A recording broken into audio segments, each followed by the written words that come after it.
오늘 시간에는 아들을 통하여 아버지께로 이 제목으로 하나님의 말씀을 살펴보도록 하겠습니다.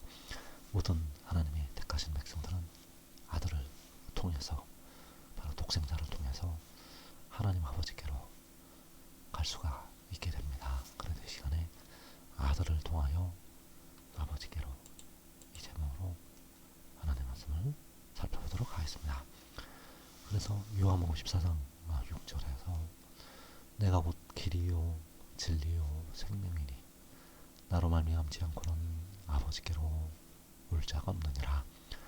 자, 내가는 독생자가 길이요 진리요 생명이라고 말씀을 하고 있고, 나로 말미암지 않고는 아버지께로 올 자가 없다고 말씀을 하고 있습니다.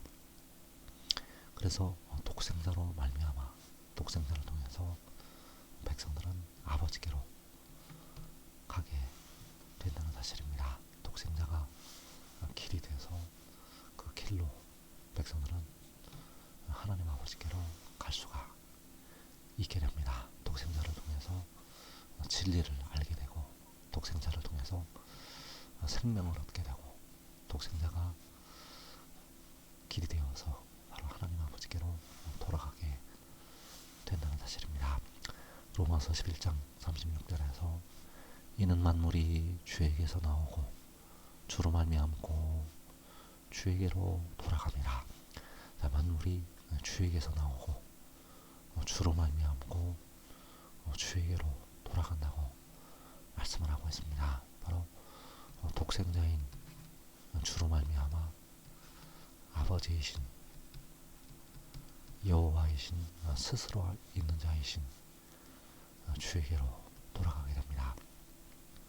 그래서 스스로 있는 자, 바로 하나님께로 돌아가는 것은 태초에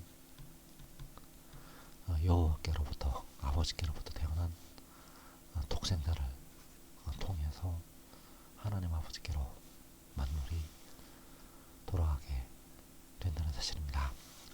요한복음 6장 38절에서 내가 하늘에서 내려온 것은 내 뜻을 행하려 함이 아니요 나를 보내신 이의 뜻을 행하려 함이니라. 내가는 독생자가 하늘에서 내려온 것, 독생자가 하늘에서 내려온 것은 그를 보내신 이의 뜻을 행하려 함이라고 말씀을 하고 있습니다. 그래서 그가 하늘에서 내려오는 이유는 모든 만물을 하나님 아버지께로 돌아가도록, 하나님 아버지께로 돌아가도록 하기 위해서 하늘에서 내려오게 합니다. 그래서 내가 하늘에서 내려온 것은 나를 보내신 이의 뜻을 행하려 함이라고 말씀을 하고 있습니다. 이어지는 39절에서 나를 보내신 이의 뜻은 내게 주신 자 중에 내가 하나도 잃어버리지 아니하고 마지막 날에 다시 살리는 이것이니라. 내 아버지의 뜻은 아들을 보고 믿는 자마다 영생을 얻는 이것이니 마지막 날에 내가 이를 다시 살리리라. 나를 보내신 이의 뜻, 나를 보내신 이의 뜻은 바로 내 아버지의 뜻, 독생자의 아버지의 뜻이 되겠고, 그 뜻은 마지막 날에 다시 살리는 이것이라고 말씀을 하고 있습니다. 내게 주신 자 중에 하나도 잃어버리지 아니하고, 독생자에게 주신 백성들 중에서 하나도 잃어버리지 아니하고 마지막 날에 다시 살리는 이것이 바로 그 아들을 보내신 독생자의 아버지의 뜻이라는 사실입니다. 이 뜻은 아버지의 뜻. 그래서 마지막 날에 아들을 보고 믿는 자들은 영생을 얻게 됩니다. 바로 마지막 날에 다시 살리심을 받는다는 것. 그래서 여기서 아들을 본다는 것은 볼 수가 없는 하나님의 영광을 보는 것이요, 바울이 말한 바 우리가 주의 영광을 보매 그와 같은 형상으로 변한다고 할 때 바로 주의 영광을 보는 것을 말씀을 하고 그래서 아들을 보고 믿는다는 것은 그 아들이 하늘에서 내려온 것, 바로 하늘의 일을 믿는다는 것을 말씀을 하고 있다는 사실입니다.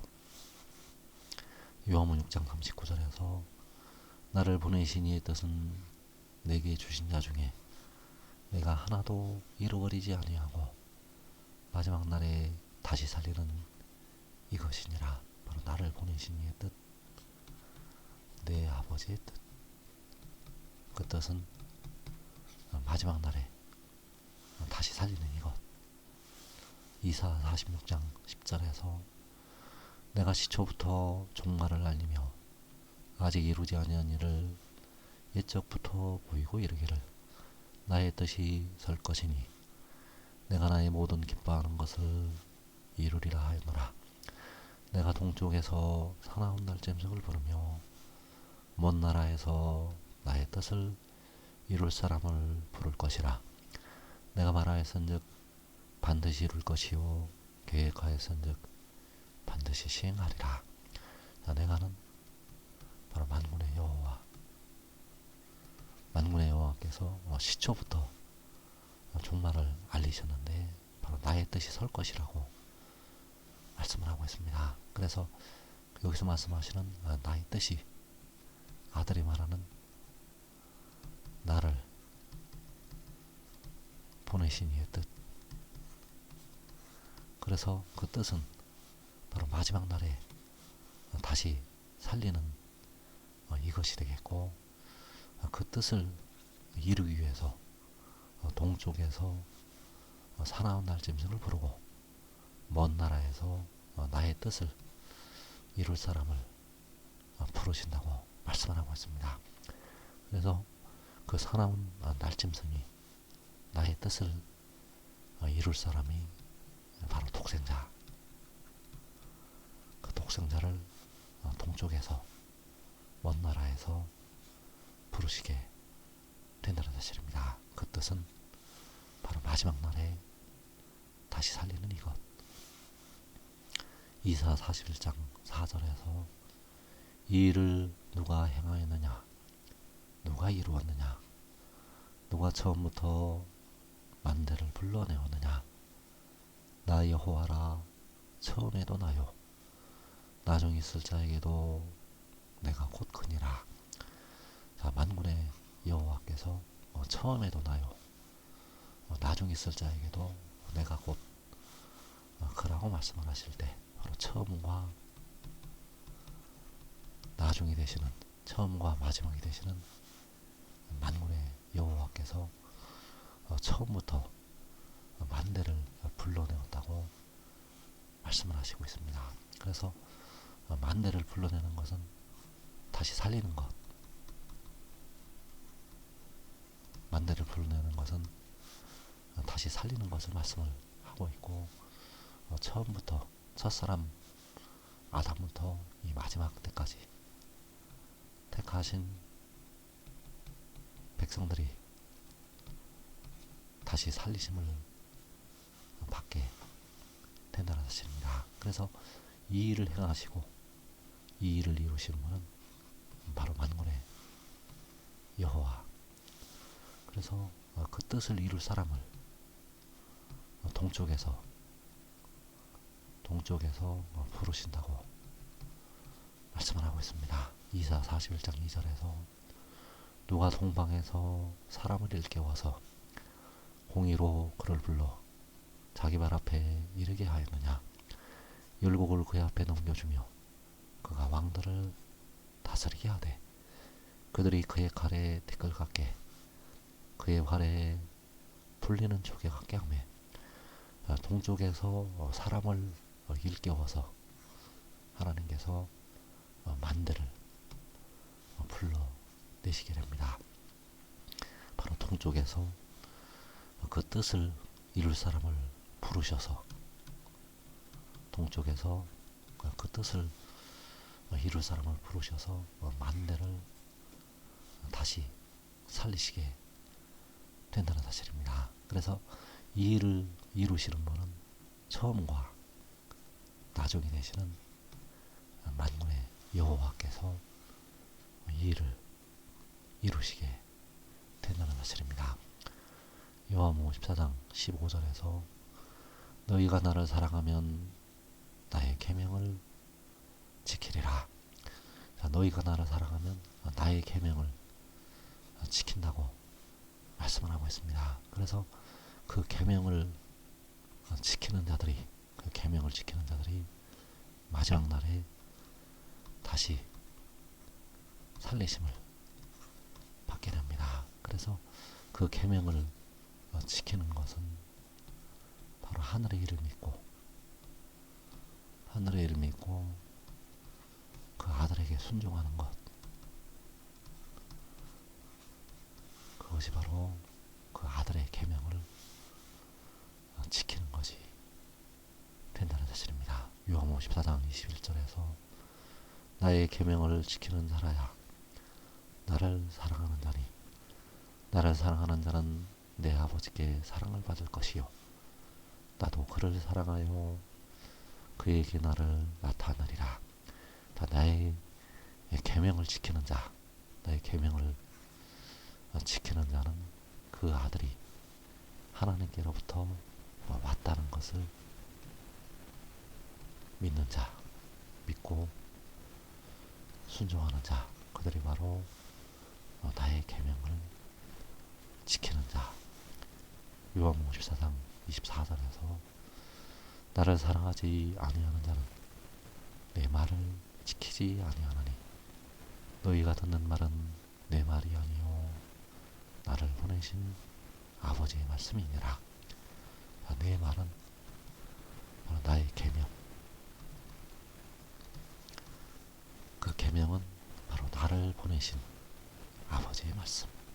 아버지의 말씀이 바로 나의 계명인데 아버지의 말씀은 바로 나를 보내셨다는 것, 그 아들이 하나님께로부터 왔다는 것, 그 아들이 하늘에서 내려왔다는 것, 아버지께서 그 아들을 보내셨다는 것이 바로 아버지의 말씀이라는 사실입니다. 계시록 22장 7절에서 보라 내가 속히 오리니 이 두루마리의 예언의 말씀을 지키는 자는 복이 있으리라 하더라. 이것들을 보고 들은 자는 나 요한이니 내가 듣고 볼 때 이 일을 내게 보이던 전사의 발 앞에 경배하려고 엎드렸더니 이 일을 요한에게 보이던 전사, 그가 바로 독생자, 계시록 10장에서 그 작은 두루마리를 들고서 있던 힘센 저자, 그가 요한에게 보라 내가 속히 온다고 증거를 하고 있습니다. 그래서 그가 오는 것이 그 아들을 보내시는 것이요, 그가 오는 것은 그 하늘에서 내려오는 것이요 위로부터 하늘로부터 오는 것을 말씀을 하고 있습니다. 이 두루마리의 예언의 말씀을 지키는 자는 복이 있으리라. 그래서 이 두루마리의 예언의 말씀을 지키는 것이 바로 나의 계명을 지키는 것이요 내 말을 지키는 것이요 내 말을 지키는 것은 나를 보내신 아버지의 말씀을 지키는 것. 그래서 하나님 아버지께서는 이 말씀을 증거하는 거에 육신 안에 자기 아들을 보내셨고 이 일을 믿고 순종하는 자들은 살아서 그 영광을